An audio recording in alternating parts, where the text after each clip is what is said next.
Um, you're libertarians, I'm conservative. We intersect with each other. I sometimes think libertarians have slightly excessive enthusiasm for salvation. So I think you need to be aware that political idealism is a very dangerous kind of thing. You will have realized my subject is absurd. And therefore, all I can do is provide you with a sketch of a position. Part of the reason for my paper is that libertarianism and individualism are both under current attack as being selfish and indifferent to the common good. In the Sunday Telegraph, I think last week, we have a headline, Britain, the world's most selfish society, and it is making us depressed. I hope you are not depressed. Anyway, I think that we need to respond to the situation with something a little bit more sophisticated than Hayek and Adam Smith and the glories of the free market. So let me move on to defining political idealism, by which I mean quite simply any belief that we can find a better system of society than the one we have. And the key word there is the word system. It is the belief that human beings always live within a system. And a system is a set of interrelated parts that always produce a reliable outcome. Political idealists commonly think that we live already in a system, and therefore the point is to find a better system. The system we are thought to live in is called capitalism. The better system is often called, well, socialism is one of the many variants of it. Nationalism was another one.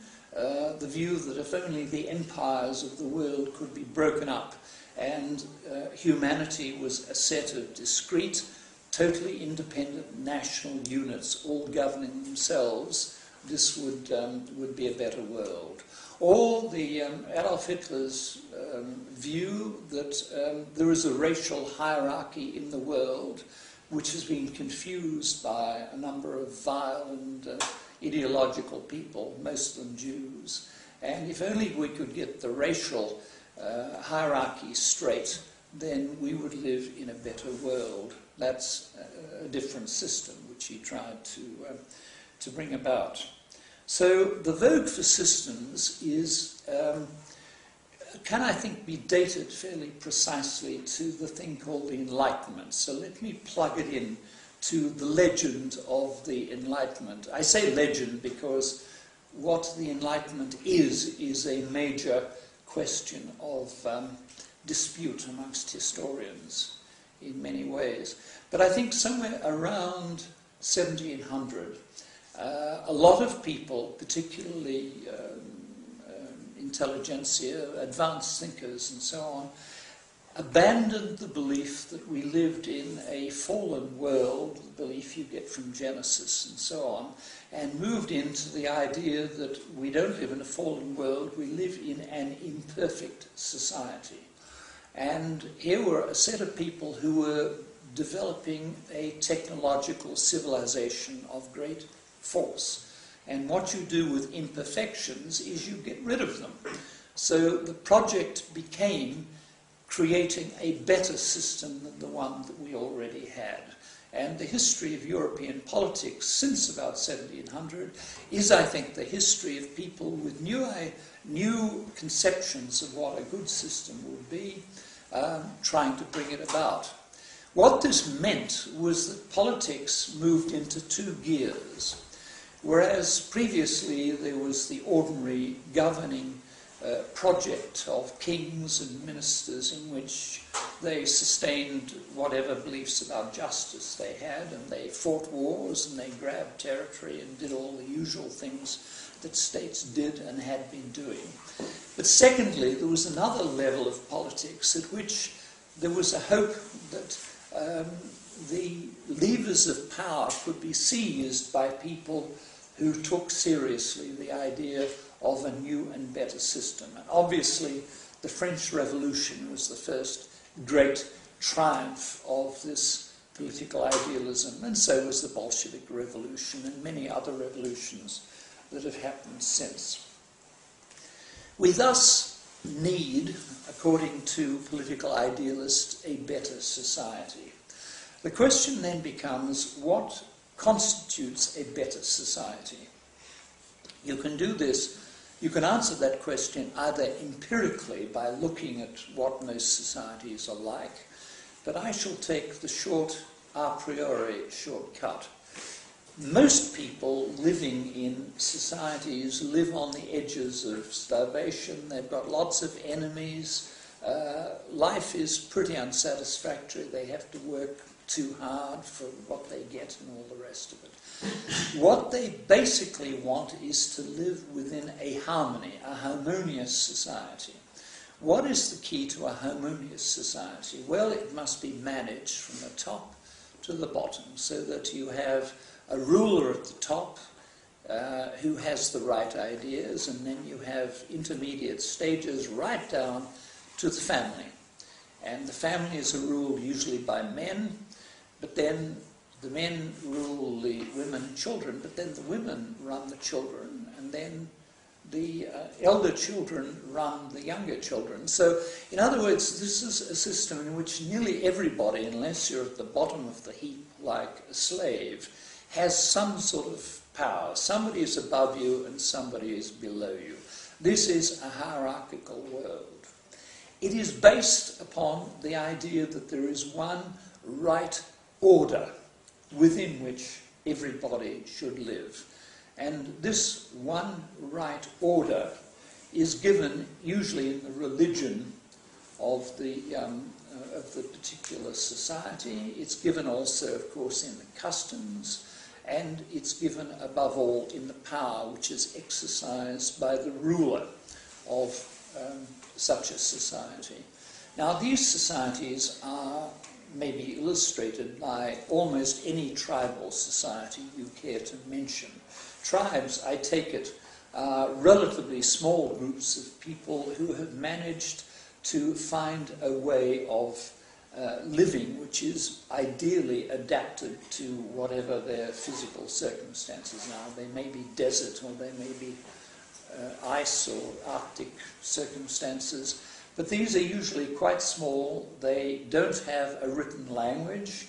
They have very little capacity for abstract thought, and these are today known as indigenous peoples. They're estimated, I think, at about 250 million of them.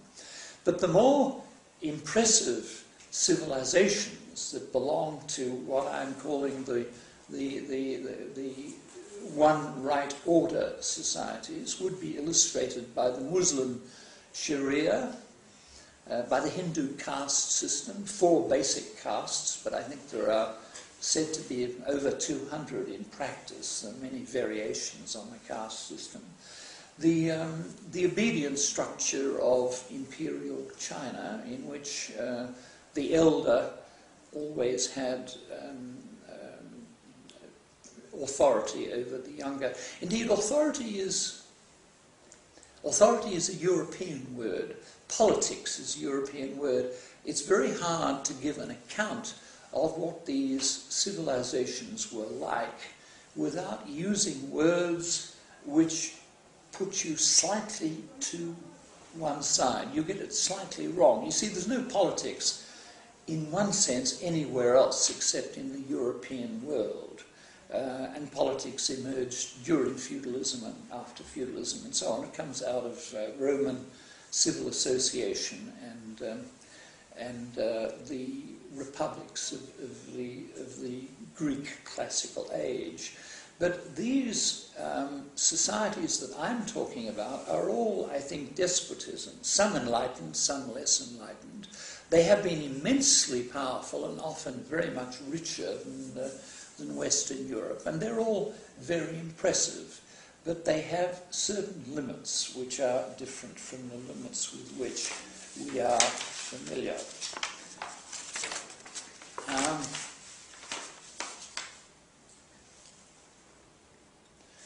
Now, we might ask the question, do we in the West have a drive towards ideal political systems, towards one right order of things?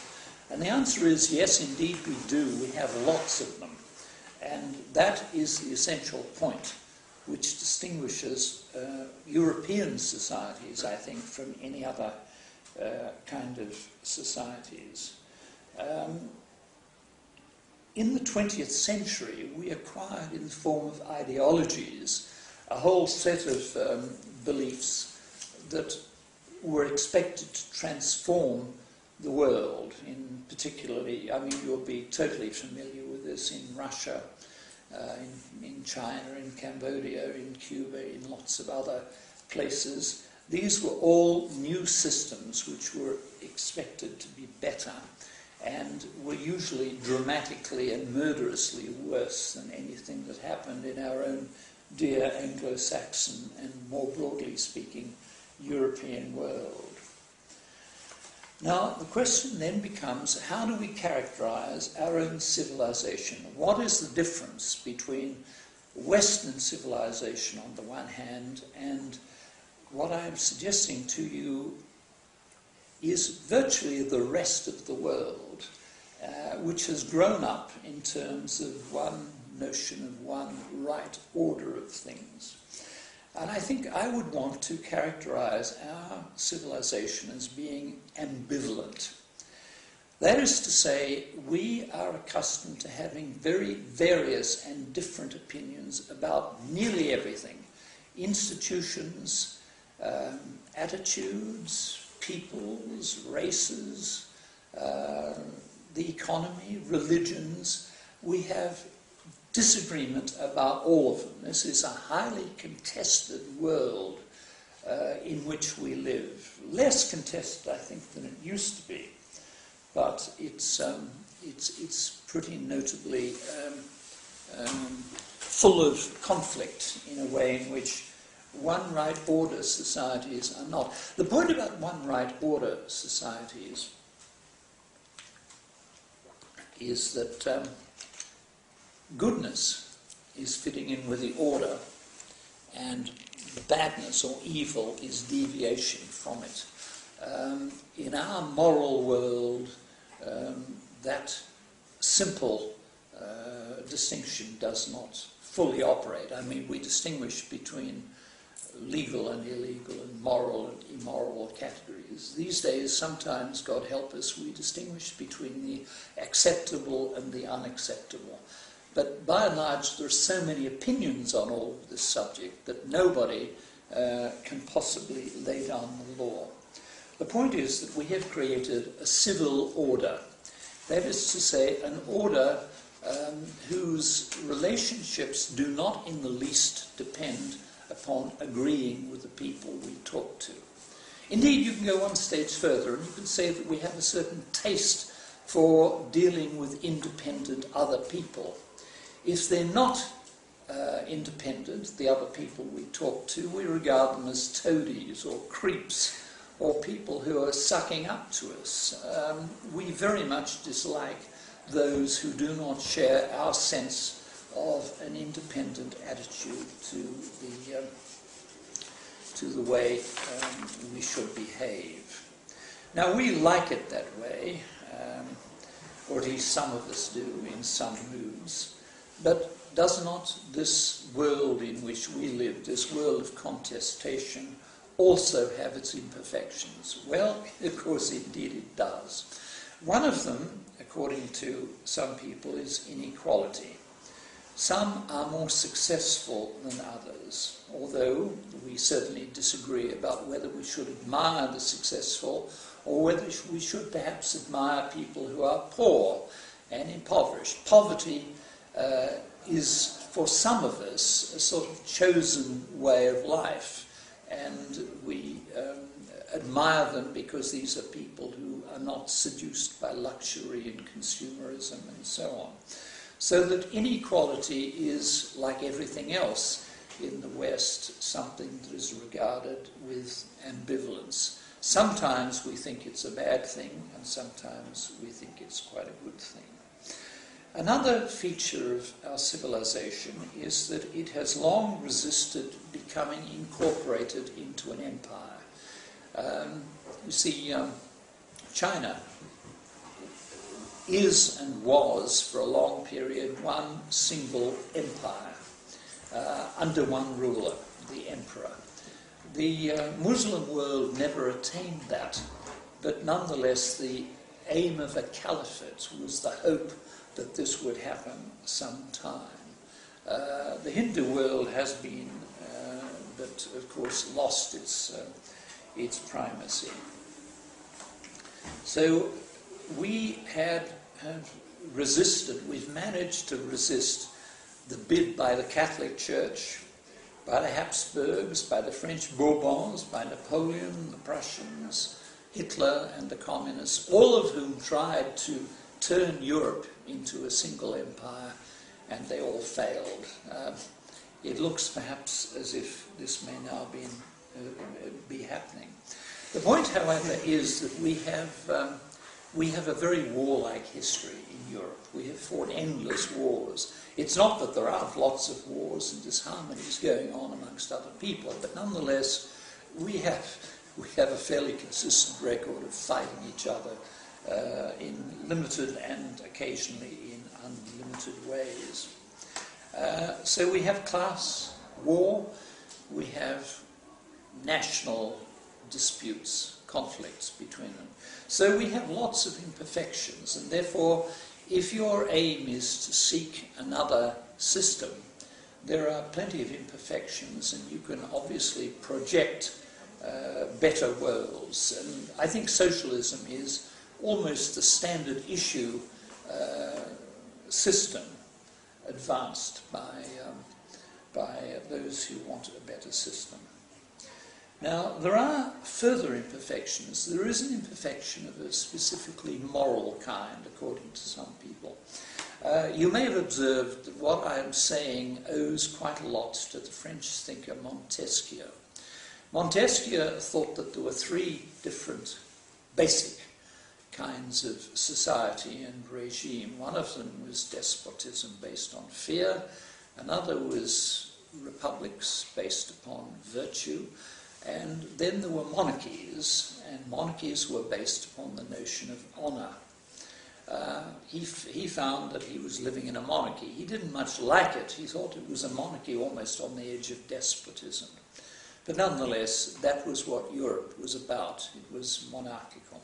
And the nice thing about the monarchies of Europe was that most of them were pretty much bound by the rule of law, so that you could live a life in which you were not in fear of being interfered with by those above. I mean, the classic one right order stories that are be found in the Arabian Nights stories. The story, for example, that Wittfogel uses in describing Oriental despotism of the market trader who turns up one day and finds a dead body in his stall. And the most important thing to do with this dead body is to get rid of it, because he knows that the police will finger him as the murderer. So he moves the body over to another market stall who, on turning up, also finds a body and moves this corpse around. So the corpse moves from place to place and eventually ends up in the river. Because everybody is scared stiff of what the authorities will do under these circumstances. Now, that kind of fear was not to be found in modern monarchies, according to Montesquieu. And roughly speaking, that was perfectly true. He thought that England was an interesting case of something halfway between a monarchy and a republic, and depended very much upon virtue if it was to sustain its sense of freedom. Now, what is the significance of this point about honour? Well, what it means morally is that when a European considers what ought to be done, he has two things in his mind. The first thing is what is the right thing to do. and I need hardly tell you that there's quite a lot of controversy about what the right thing to do always is.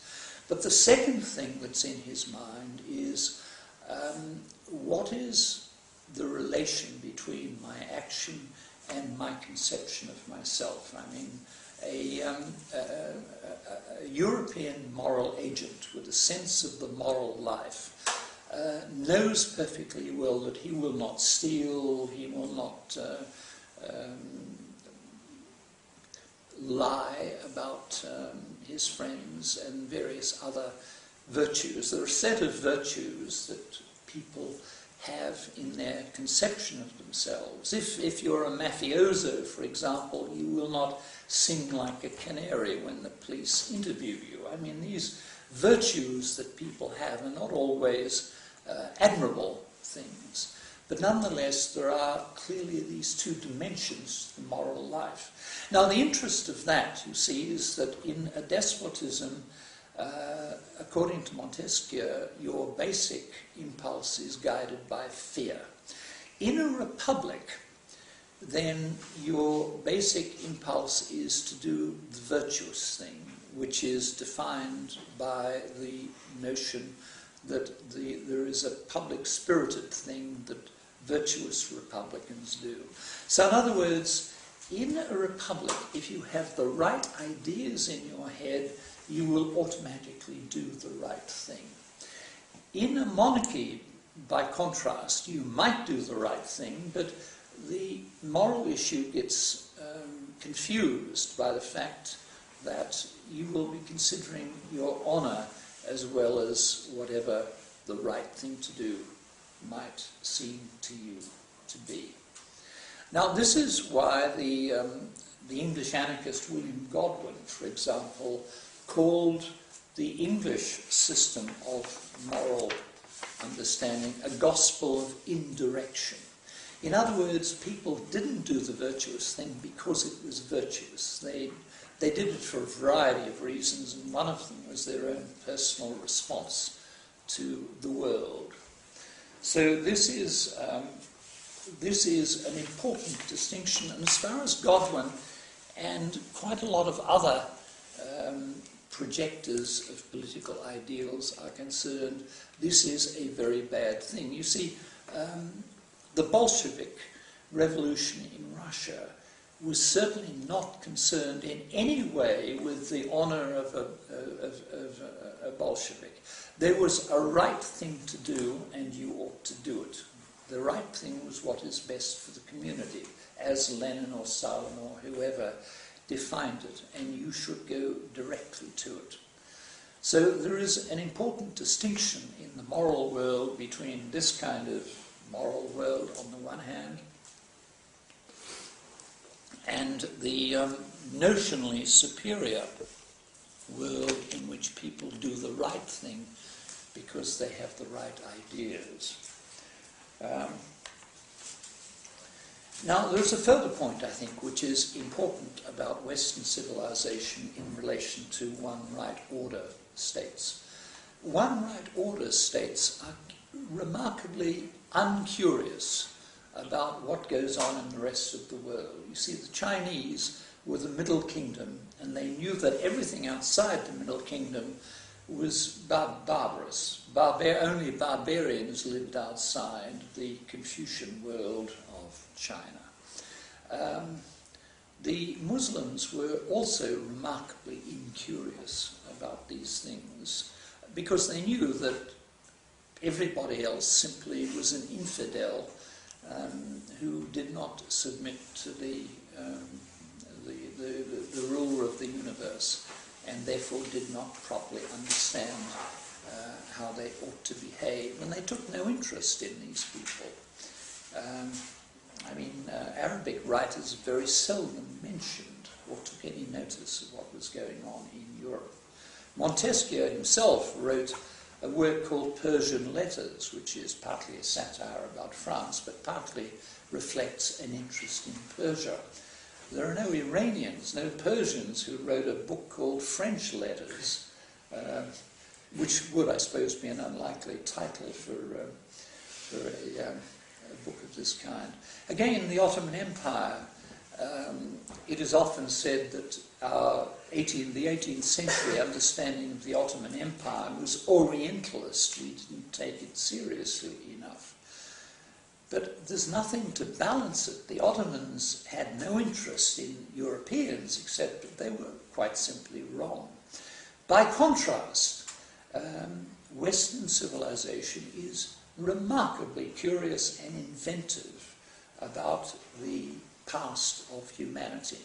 I mean, archaeology, anthropology, academic history, and so on, these are all forms of inquiry which have illuminated the cultures of other civilizations no less than our own civilization. The thing about, of course, about this world is that if you live in that sort of society, the only reason you take an interest in outsiders is because they're smart in some respect or another. They're very good at cannons or guns or military power. And that's, of course, what made all of these people take an interest in the West. And much the best account of the dramas of this kind is to be found, I think, in a book called Confucian China and Its Modern Fate by a man called Joseph Levinson, a Californian. I think he was at Stanford. And here you find the Chinese first saying, yeah, these are clever little monkeys from the West. We must adopt their principles of building cannons and so on. But then they found it didn't do them any good.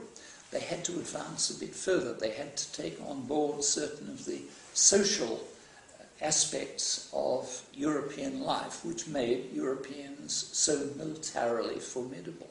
And they kept on having to go further and further until these poor, miserable people discovered Bolshevism, Marxism, and they imagined that with one mighty bound they could rid themselves of westernization and advance into the future, into the communist future, without having to bother with the West. And what they ended up, poor devils, with was Maoism, and from which, of course, they are slowly disentangling themselves. So all of this is, I think, the part of the drama of the relation between Western societies and one right order societies. Now, I said I would not go beyond 40 minutes, so let me make, I suppose, my basic point, to which all of this has been a preliminary. It is that there is amongst us a political ideal. We've had lots of political ideals like socialism, and we have egalitarianism and so on. What do these things amount to in terms of our civilization? Well, the answer, I think, is that they are all attempts to substitute for the conflicts and tensions by which we live a single virtue. The distinction, the basic thing, of course, is that our politics, and we are the inventors of politics, that hardly exists outside the Western world, although nearly everybody these days has elections and some sort of presidency and some moderately plausible and sometimes totally implausible imitation of Western politics. So politics is simply one aspect in which people have taken on board Western values. But the basic principle of Western politics is the distinction, very late arriving in our own society, between government and opposition. I mean, it's, what is it, 1828, I think, somebody in the House of Commons talks about His Majesty's loyal opposition. And you can see what a dramatic paradox this was. So it's quite late, but nonetheless, opposition has always been very powerful in Western states, going back to Magna Carta and before Magna Carta and things of that sort. So our politics is based on contestation. Our economic system is a distinction between rich and poor. But that appears to be an imperfection, because some people appear to lose out in our economic circumstances. So we need one virtue, benevolence and egalitarianism. There used to be a notion that every society ought to have the same religious belief. We've given that one up. And it must be admitted that my simplified image of Western civilization is a matter of taking bits from earlier centuries and assembling them together and suggesting that there is one key factor in Western civilization, which is this ambivalence leading to contestation. And let me say finally that I think that in this respect, Western civilization accords with the nature of human beings as a whole. That is, all human beings are ambivalent in their attitudes to nearly everything. But in one right order societies, they are forced to adopt the single attitude mandated by the one right order, which is usually also a religious and supernatural order as well. But people are largely ambivalent, and they rather like the possibility of ambivalence. There is one final characteristic about one right order societies, which is that they can probably only work if people are ignorant of the alternatives. You see, the reason why communism fell was that you couldn't prevent the Russians from, or the East Germans, etc., from knowing that there was a world elsewhere, that across this imprisoning wall in Berlin there was a way of life that they thought was probably a good deal better, and they wanted it. And similarly, in a way, even the Muslim world, which is pretty tight, can only be sustained if there is no recognized alternative to it. The same goes for the Chinese. But the Chinese are now adapting, of course, to the present. These things change, but the point about our present situation is that there are millions of people trying to get the hell out of one right order societies and get into the kinds of societies that we have managed to create. Now that's the sense in which political idealism threatens our civilization, because it is the project of substituting a virtue of benevolence, a virtue of equality, a single idea of what a good, perfect society might be like, for the quarrels and contestations by which we live. And that, I think, is a deep threat to how we live. Anyway, that's a rather rapid sketch of a position that I think I may claim is slightly more complicated if I have more time to... Great.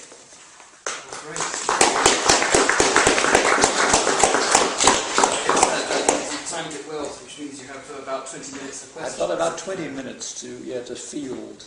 If there's anything to... Yeah, obviously, correct me if I'm wrong, you said at the beginning that libertarianism is one of the, or at least the sort of liberty movement, is an ideology, so one of the ideals that you're claiming is quite dangerous. Well, there are some people who are such enthusiasts Yes. for the free market that, I'm an anti-enthusiast. Right. And I get a little nervous sometimes. I mean, I'm a conservative, and by and large, the problem I have is what the hell do we conserve? Because the public life of Britain and of most Anglophone societies is so dominated by the wreck of bright projects in the past, like state education and welfare state and so on, that I don't know how you would change that, but I think you'd have to change it relatively slowly, and that's why I think the notion that if you had pure free market society, it would all come out right it's not true. I think Aristotle was right in believing that there are natural slaves and natural masters. It's not as if any single individual is a natural slave or a natural master, but I think slavishness and independence are sort of in balance and tension within everybody's lives. Okay. Yeah. Philosophically, at least, isn't libertarianism, or at least sort of anarcho-libertarianism, the absence of any ideology or ideal? I mean, if you view perfect liberty, so for example the free market, as just the absence of any social order possible, or arbitrary social order or monopolisation, surely then it's sort of the conservative views that certainly any view that's not based on liberty is in some way an infringement upon that sort of perfect lack of ideals. So if we take a libertarian interaction between two people as just reaching a mutual compromise of two very different and ambivalent beliefs, surely that would be your ideal then, as opposed to some sort of... I don't know that I have an ideal. I think sometimes that would be an excellent thing, sometimes not. It simply depends upon the circumstances. I mean, I regard the whole world as a human world as a tissue of contingencies. You know, it's like a conversation. You lock into this and you can't understand what the hell is happening unless you know what the previous person said, and you say something and they respond to it and the responses continue. But there isn't any single way which is the right way to respond. And that's what liberty is about. You see, when it's very hard to define freedom, and it's in fact almost impossible to define, but it is the way of life that we lead with modifications. But I better not go rambling on. The trouble with all questions is that you start pursuing hares in every direction. Where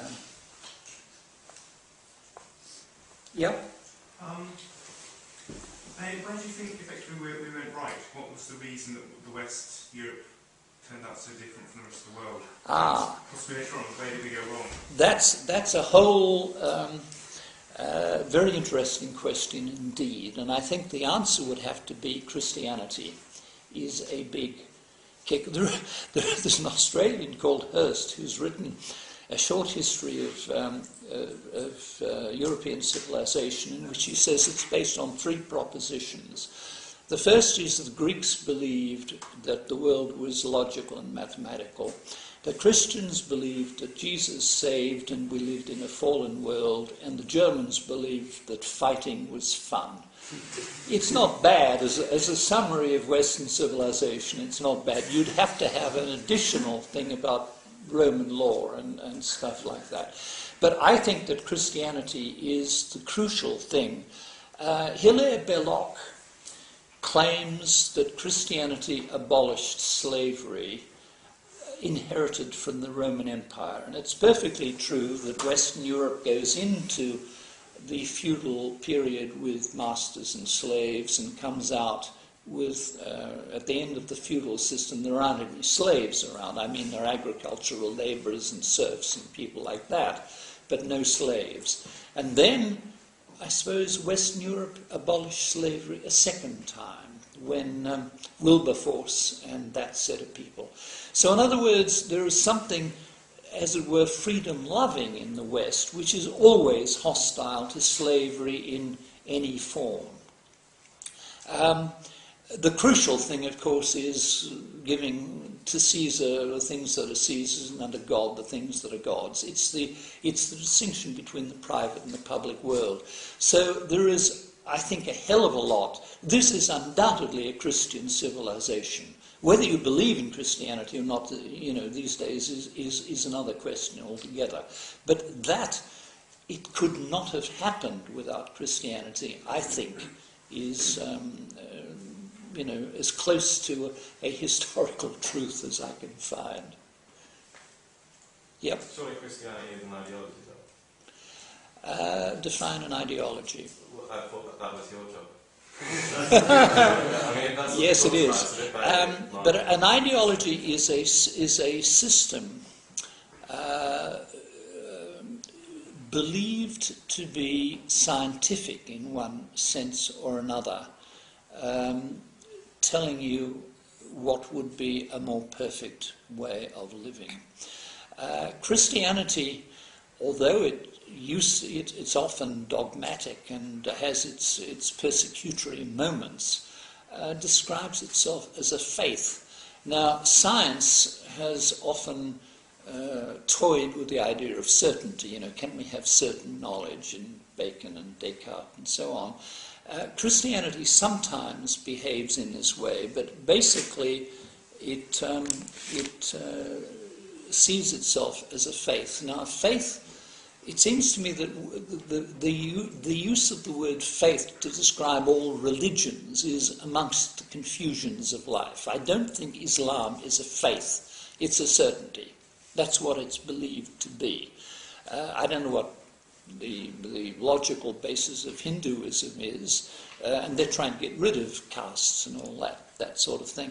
Christianity, however, I think has that's logically slightly different from other religions. You know, the categories of religion and faith and so on need to be treated like every other category with a certain amount of care. Yeah. But Christianity has been enforced on people with a lot of ideological vigour, as if this is the truth. It's certainly been enforced upon people, yeah, you bet.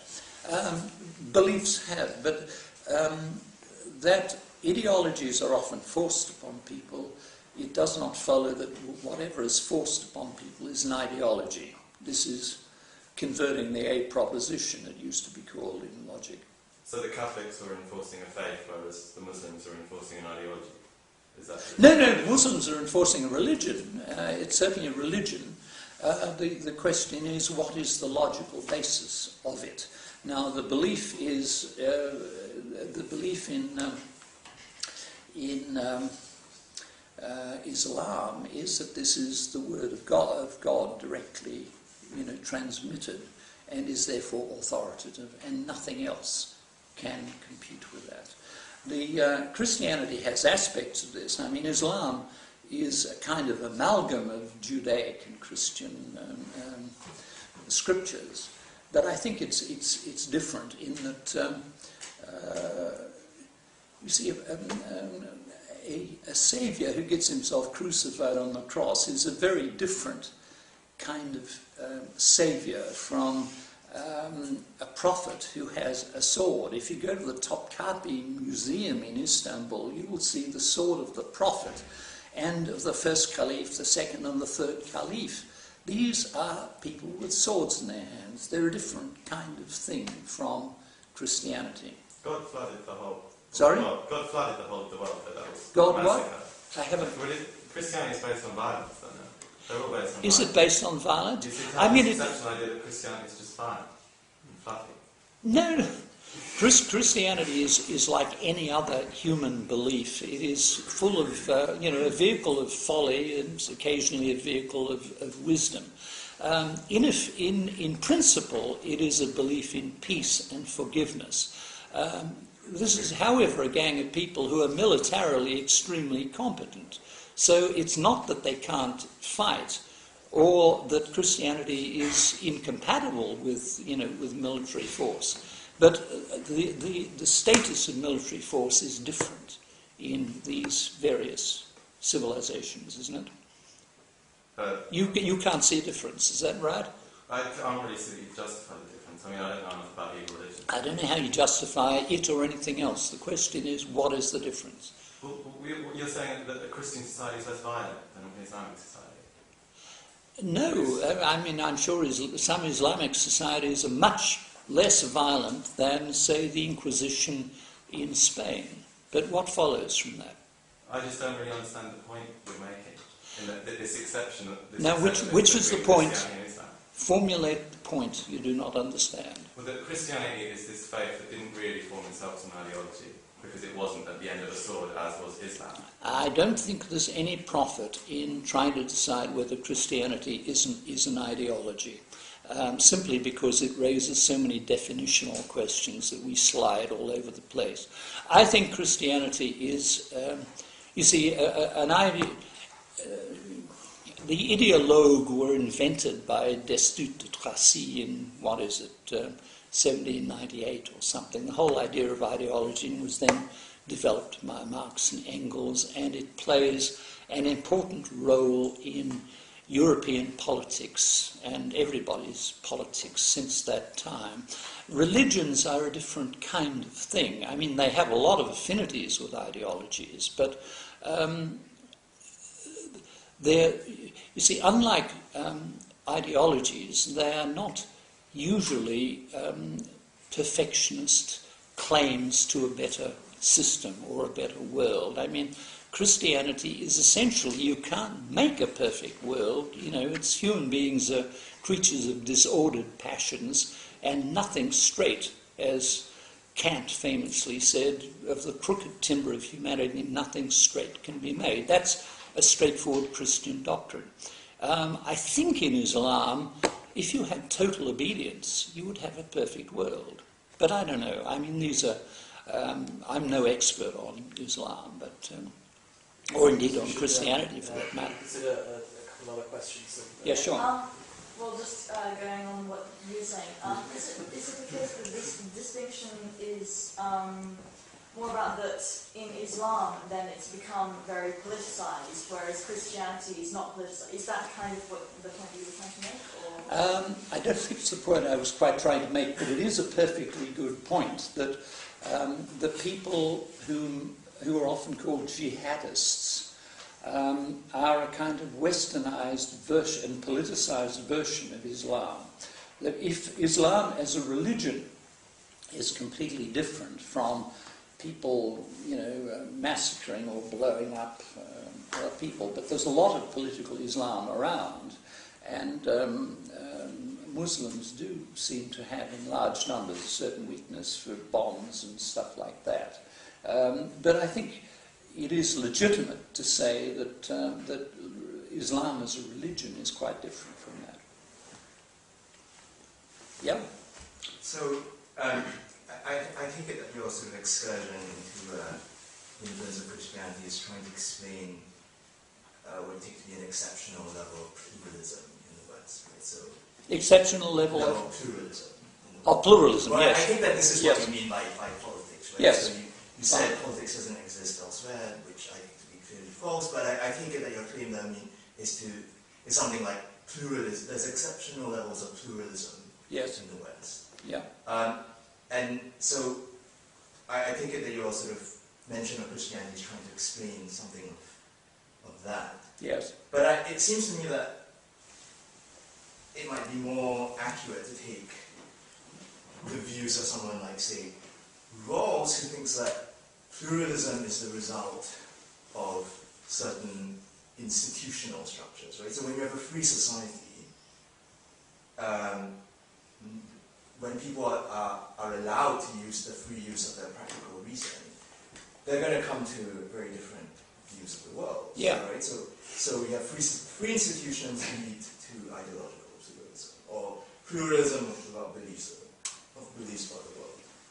So if that's the case, then it's not going to mean that your other point stands, right? So I think the other point is the danger of what you call political idealism is that it's trying to replace this pluralism with some other master value. Right? But if it's the case that the pluralism, right? So if it's the case that the pluralism is simply a sociological result of the free institutions, then simply instantiating some sort of master value without changing the free institutions is not going to lead to the kind of entrenchment of one master value. But how do the free institutions get into business in the first place? What are the free institutions? I mean, is Magna Carta and the limited monarchy of late medieval England, is that a free institution? I mean, it goes back into Anglo-Saxon times in some respects and keeps on coming forward through the, Puritan Revolution, 1688, etc. Right, but I mean, so the way I interpreted your point was that you think that the breakaway from the one right order society only comes with the Enlightenment, right? Or a decisive break? No, the one right order societies, I think, are almost universal. That is, they promise a harmony that they cannot, of course, achieve, but nonetheless, that's what they promise. And the notion of, you see, the reason why Western practices scare the wits out of most other people is because it introduces conflict, and conflict in a harmonious one right order kind of society is obviously trouble. You know it's trouble, and it obviously is trouble. So that's why I think the West is dangerously subversive to other societies, and simultaneously people from these other societies are frightfully keen to get into the West and migrate here if they possibly can. And I think they do this not just because we're rich, and not just because if you're living here you're not likely to be tortured or slung into prison, but also because it's freer. I think that that ambivalence is there, yeah? Just, I guess, related to that, but thinking more broadly about the project, I guess whenever we engage in the sort of the project of classifying civilizations, yeah, kind of we come and say, okay, well, these ones are evidently bad, mine is good, and we feel very happy about that outcome. But I guess you're always exposing yourself to the criticism that, well, hold on here, do you really stand at that Archimedean point, that objective place, where you can look at them and look at yourself and come to a conclusion that is unbiased and says, I'm actually pretty sure about this. So how do you come back to that criticism? Is it or actually we all just prefer it over here? No, it's as I emphasized about our liking for independent people, it's a taste.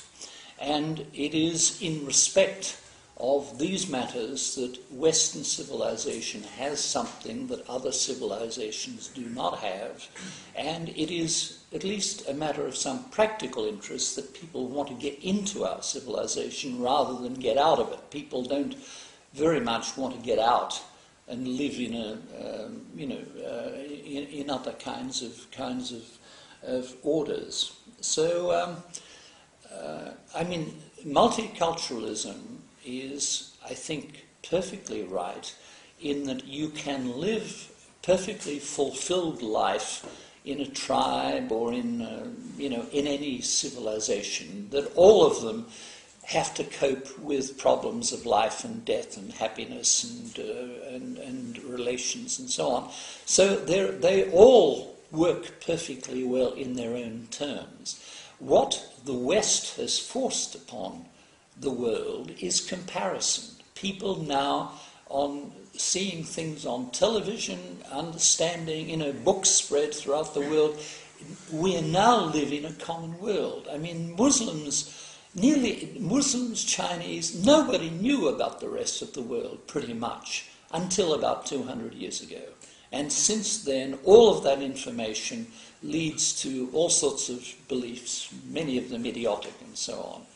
It's that means that we have been very disruptive and dangerous to other civilizations and maybe to the happiness of the world. Also, this ambivalent civilization we live in has its own worries, problems, defects and so on, but that's a slightly different story. I think maybe we ought to bring to a close this your taxi. My taxi is about to.